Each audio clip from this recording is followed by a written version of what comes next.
Hello guys, gonna break down the MLB PrizePicks May 18th slate. So all 15 games, or all 30 teams are going to be playing today. Kind of staying away from the pitching though, because I think a lot of these lines are just pretty sharp.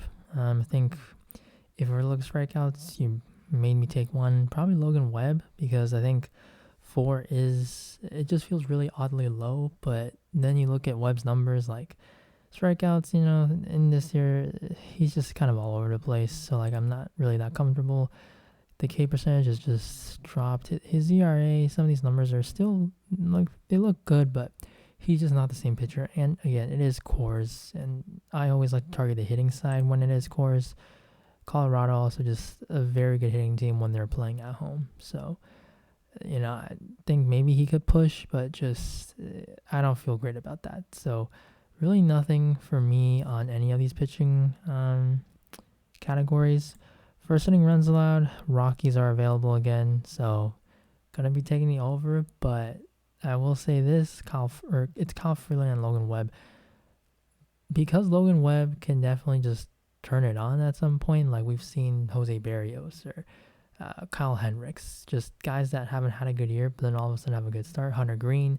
So I mean, it can happen. It's a tough spot for it to happen in Coors, but it wouldn't be surprising to see that. Kyle Freeland, a lefty, just not a good pitcher. And the Giants are going to be stacking that lineup with a bunch of righties. Austin Slater, Darren Ruff, Evan Longoria. A ton of righties expected to be batting at the top of the order. So all we need is one run, either team, both of them definitely have a great shot at scoring it. So I'm going to like the over on this one. Again, pretty much every time that we have the opportunity to take first inning runs prop at Coors, I'm probably going to do it. Now on to the hitting. So the first one is actually going to be one of my favorites, and that is going to be Jazz Chisholm, 6.5 fantasy points prop here against Washington. So Nationals, they're going to be pitching Josiah Gray. Josiah Gray is just a pitcher that I love to attack. A righty who just gives it up to every lefty bat. His numbers just are not that great. He's a young pitcher, so kind of expect things to not really go their way, but hard hit, walk kind of high, expect ERA, just all these numbers, they're pretty high. And then if you look at his splits against left-handed batters, it is insane. So for Jazz Chisholm, someone who does excel batting against righties, really like that 6.5 prop. Also the ability to steal a base for that 5 points, just always very nice when we're taking a fantasy point prop for someone who can steal. So really like this one. And then this one depends on who the Pirates are going to pitch, because it was scheduled to be Mitch Keller, but he has lost his starting rotation job, so he could be pitching out of the bullpen, but we don't have an announced starter, so we have to wait. But probably not going to be someone really good, so that's why I'm going to be taking the over on Ian Happ at 5.5. I would say wait for who the projected starter or who the probable starter is, but I think 5.5 is just low for Happ. He should probably be 6.5. He is a switch hitter. He usually will be batting in the middle of the order. In the Cubs, they're playing better, and the Pirates, they're just not a good team. Not much really else needs to be said here. Just I think it's a projection of a little bit too low for a hitter, for one of the better hitters on this Cubs team. So, just gonna be waiting and see who the Pirates are gonna pitch this game though. And then the next one's gonna be Luis Robert, 6.5 against Zach Cranky. So another guy who can steal a base with his 6.5 projection. The problem, of course, is going to be that Zach Cranky, he's old, but he still has the ability to induce some soft contact. So that's, I guess you can say, why I'm not going to put this as a lock. But I do really like it because Cranky does not strike anyone out. And when you're talking about Robert, he's improved his strikeout rate a ton. He's striking out a lot less this year, so I wouldn't say like that's a big concern. But when you also just add in the fact that the pitcher pretty much does not strike out anybody. That's a big plus for Robert. And then also, Cranky is a very soft thrower. So if Robert were to get on base, he could definitely get a good jump and easily steal second base. I mean, he's in the first percentile for Ks. He doesn't walk anyone, but that's pretty much the only thing that he does well. So with an 8.9 K percentage, 5.3 ERA, way higher than what it is, 3.18 expected batting average, getting hit harder, which is also another good thing. And then just to show you Robert how great of a hitter he is, we're going to see a ton of red. It's loading pretty slow. Just he's in the tops among a lot of these categories. So really like a 6.5 projection. Think that is too low. And then going to be taking an under actually for one of these props. That's going to be Andrew Benintendi. 7.5. I think that is too high for a matchup against Lucas Giolito. Giolito is back, I believe, from protocol. So it wasn't like he even had an injury. And Benintendi, he's been having an all right, a pretty good year, but Salvador Perez got hurt, and he's going to be out of the lineup, going to miss some time, so that's going to hurt the Royals offense a ton. That's their best hitter, and when you take him out, you're probably going to score less runs, so that's going to mean, if Benintendi gets on base, can't be driven home, just a lot weaker bats behind him, so it kind of makes things really tough for Benintendi. And then you just look at Giolito, the White Sox, with some really good bullpen arms also, just really not the best. And I think this projection is too high. Maybe it was projected for a different pitcher, but he should probably be like 6.5 or even 5.5 in this spot. Now, total bases, there are actually two that I like right now. Both are going to be overs. So the first one's Ronald Acuna Jr., 0.5.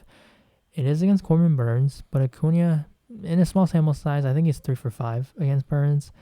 And Corbin Burns, he is, one of the best pitchers in all of baseball, but Ronald Acuna is also one of the better hitters in all of baseball. So you're kind of getting, the two best sides of pitching and hitting in this one. And one thing about Burns is you can see hard hit. He's been getting hit, actually. Of course, he just strikes out pretty much everyone.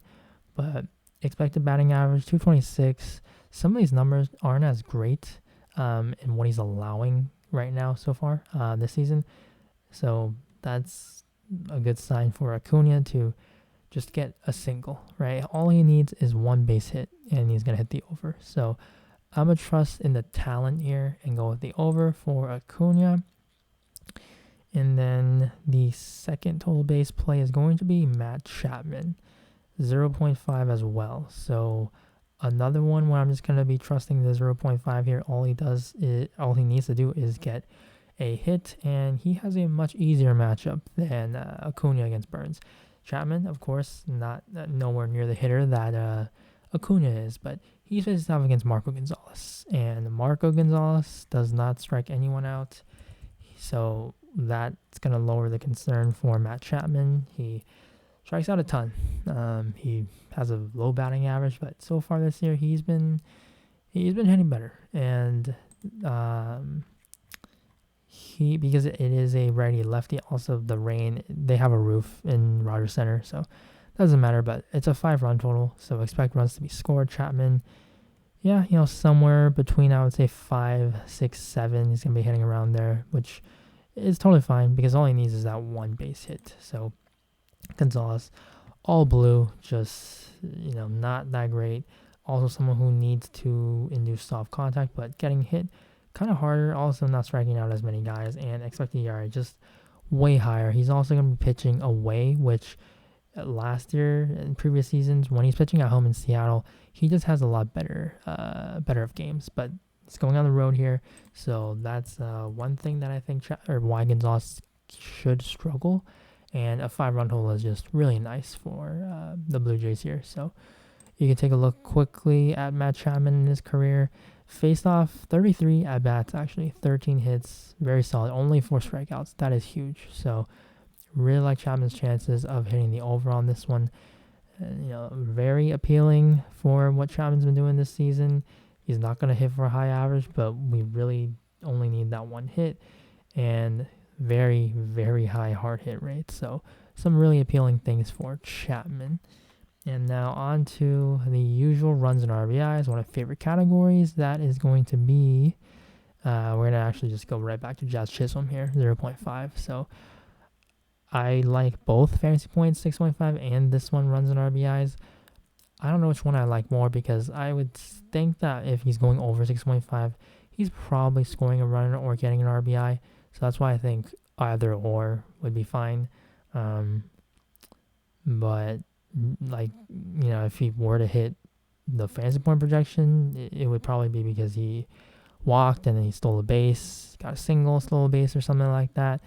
Most likely you're going to need a stolen base, and he doesn't come around and score for this one to not hit. So I just like the chances of, honestly, both of these hitting, just because of Josiah Gray's struggles against left-handed batters, and how Chisholm, batting leadoff, just has talent behind him to drive him in. So a lot of good things pointing towards Chisholm, just hitting the over on both of those props.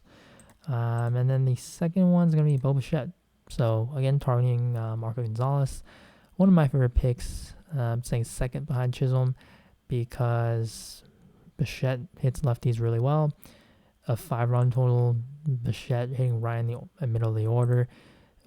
Don't know if he's going to be hitting cleanup, but somewhere between, I would say, 2 and 4 is where he's going to be batting. And so most likely you're going to see him being in the middle of this Blue Jays attack, which should be scoring a good amount of runs. So really like his 0.5 here for Bichette. So favorite plays, Chisholm and Bichette right now. So lock those guys in. Taylor Ward yesterday was actually, or he was a thumbnail, but he got removed. So hopefully you guys can capitalize on these picks while they're still on the board. Don't know if these guys will be removed, but just something to keep in mind, that because they're available now, I would take them as soon as you can. So thank you guys for watching as always, and good luck on this slate, and I'll see you in the next video. Bye.